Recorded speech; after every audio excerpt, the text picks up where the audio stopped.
નમસ્કાર મિત્રો, સ્વાગત છે આપ સૌનું ગુજરાત ટુડે ન્યૂઝમાં। ચાલો નજર કરીએ ગુજરાતના બધા 34 જિલ્લાની નાની મોટી ખબર પર। પરંતુ તેના પહેલા તમે આ વિડીયો કયા જિલ્લા કે ગામ, શહેર, મોહલ્લામાંથી જોઈ રહ્યા છો અમને કોમેન્ટ કરીને જરૂર જણાવો, જેથી અમે તમારા ગામ, શહેર, મોહલ્લાની ખબર તમને સૌથી પહેલા પહોંચાડી શકીએ। ખબરોની શરૂઆત કરતા પહેલા એક રિક્વેસ્ટ છે કે તમે આ વિડીયોને લાઇક કરી દો, કારણ કે જ્યારે તમે વિડીયો લાઇક કરો છો ત્યારે જ યુટ્યુબ અને લોકોને આ વિડીયો બતાવે છે। તેથી અમારા માટે તમારો એક લાઇક ખૂબ જ જરૂરી છે।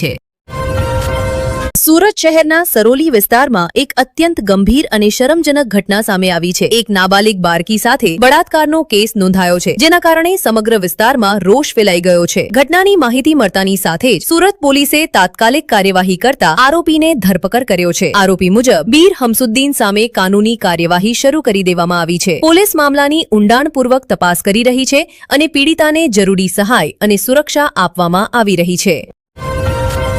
મોસમ વિભાગે આવનારા દિવસોમાં રાજ્યમાં ભીષણ ગરમી પડવાની આગાહી કરી છે। ભારત મોસમ વિભાગના જણાવ્યા અનુસાર પશ્ચિમી વિક્ષોભ સક્રિય થવાથી તાપમાનમાં વધારો થશે। આગામી 3 દિવસોમાં તાપમાનમાં 2 થી 3 ડિગ્રીનો વધારો થવાની શક્યતા છે, જ્યારે આ દરમિયાન મહત્તમ તાપમાન 41 થી 43 ડિગ્રી સુધી પહોંચી શકે છે। તટીય વિસ્તારો પણ ગરમીથી પ્રભાવિત થશે અને ત્યાં તાપમાન 35 થી 40 ડિગ્રી વચ્ચે રહેવાની સંભાવના છે।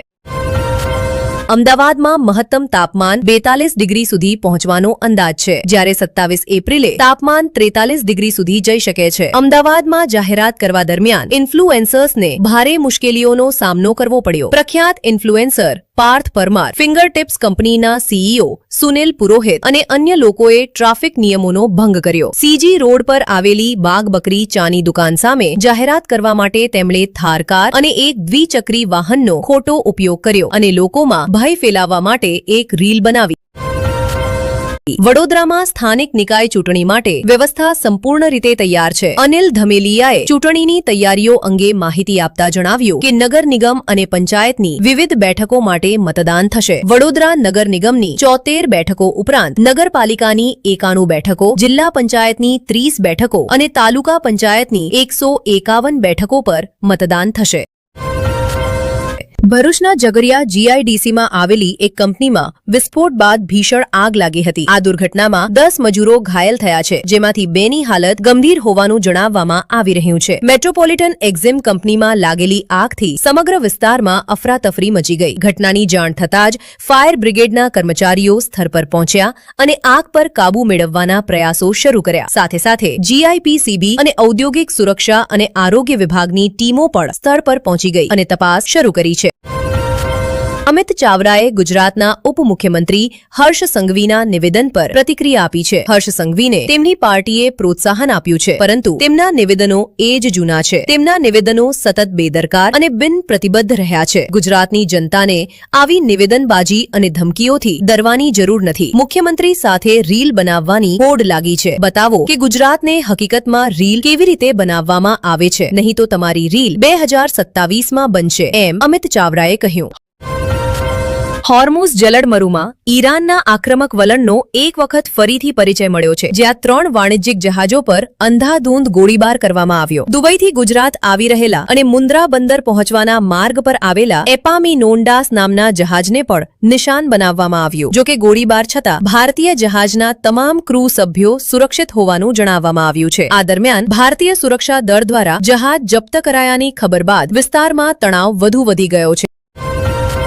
પશ્ચિમ બંગાળમાં પ્રથમ તબક્કાનું મતદાન પૂર્ણ થયું છે। સાંજે 5 વાગ્યા સુધીના પ્રારંભિક અંદાજ મુજબ રાજ્યના 16 જિલ્લાઓની 152 બેઠકો પર 99.93% મતદાન નોંધાયું છે। આ પહેલા 2021ની ચૂંટણીમાં રાજ્યમાં 81.69% મતદાન થયું હતું, જ્યારે તમિલનાડુની 234 વિધાનસભા બેઠકો પર 82.24% મતદાન થયું હતું। જોકે ચૂંટણી પૂર્ણ થયા બાદ અંતિમ મતદાન આંકડા આજે મોડી રાત્રે સુધી આવશે।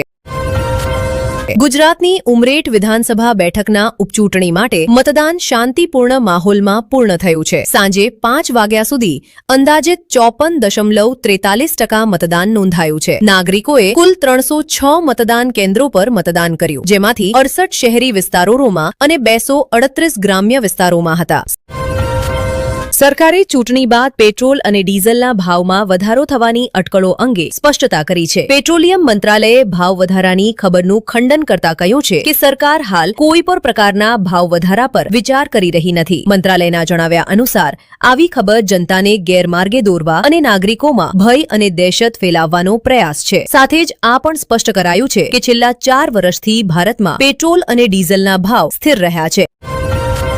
આમ આદમી પાર્ટીના ધારાસભ્ય ચૈતર વસાવાને ઉચ્ચ ન્યાયાલયથી રાહત મળી છે. ઉચ્ચ ન્યાયાલયે તેમને નર્મદા જિલ્લામાં પ્રવેશ કરવાની મંજૂરી આપી છે. ન્યાયાલયે ચૂંટણી સંબંધિત કામગીરી માટે આ મંજૂરી આપી છે. અગાઉની અરજીમાં ફરિયાદી સાથે ન મળવાની શરત રાખવામાં આવી હતી. આ મંજૂરી આ શરતે આપવામાં આવી છે કે ફરિયાદીને કોઈ ધમકી આપવામાં નહીં આવે.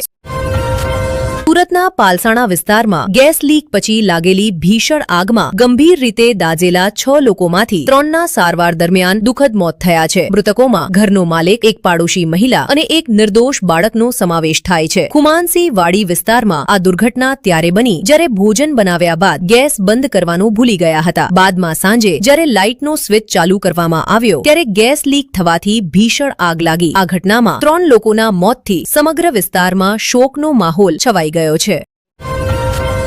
રાજ્યમાંથી શ્રમિકોના સ્થળાંતર બાબતે મંત્રીમંડળ મંત્રી મનસુખ માંડવિયાએ જણાવ્યું છે કે સરકારના પ્રયાસોના કારણે ગેસની સતત પુરવઠા વ્યવસ્થા ચાલુ છે. તેમણે કહ્યું કે દેશમાં ગેસ, પેટ્રોલ અને ડીઝલ પૂરતી માત્રામાં ઉપલબ્ધ છે. માંડવિયાના જણાવ્યા અનુસાર ઉત્પાદન શુલ્કમાં ઘટાડાના કારણે પેટ્રોલ અને ડીઝલના ભાવમાં કોઈ વધારો થયો નથી. તેમણે આગળ કહ્યું કે જ્યાં અન્ય દેશોમાં લોકડાઉન જેવી સ્થિતિ છે ત્યાં ભારતે પુરવઠા વ્યવસ્થાને સ્થિર રાખી છે.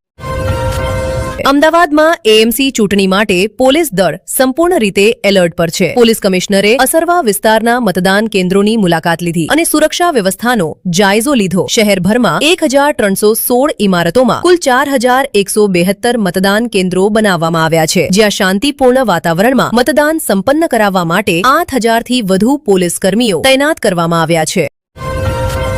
અમેરિકા અને ઈરાન વચ્ચે યુદ્ધ વિરામ મુદ્દે તણાવપૂર્ણ સ્થિતિ વચ્ચે ઈરાન સક્રિય બન્યું છે. અબ્બાસ અરગચીએ આ મુદ્દે પાકિસ્તાની નેતાઓ સાથે મહત્વપૂર્ણ ચર્ચા શરૂ કરી છે. તેમણે આસિમ મુનીર અને ઇશાક ડાર સાથે ફોન પર વાતચીત કરી છે. માહિતી અનુસાર વિસ્તારમાં વધતા તણાવ વચ્ચે મહત્વપૂર્ણ ગણાતા યુદ્ધ વિરામ મુદ્દે થયેલી આ ચર્ચાઓમાં પરિસ્થિતિ શાંત કરવાની કોશિશો અને આગળના પગલાં અંગે વિચાર વિમર્શ કરવામાં આવ્યો છે. મહીસાગર જિલ્લાના કડાના વિસ્તારમાં એક સરકારી કર્મચારી દ્વારા ભાજપનો ઝંડો ફરકાવવાના મામલે વિવાદ ઉભો થયો છે. શિક્ષક પર રાજકીય પ્રચારમાં સામેલ થવાનો આરોપ છે, જ્યાં તેમને ઝંડો ફરકાવતા જોવામાં આવ્યા. આ દરમિયાન એક સ્થાનિક વ્યક્તિએ સમગ્ર ઘટનાનો વિડીયો બનાવી લીધો હતો. આ પણ સામે આવ્યું છે કે સ્થાનિક લોકોના પ્રશ્નોનો સામનો કર્યા બાદ શિક્ષક ત્યાંથી ભાગી ગયા હતા. હાલ આ ઘટનાનો વિડીયો સોશિયલ મીડિયામાં વાયરલ થયો છે અને ચર્ચાનો વિષય બન્યો છે.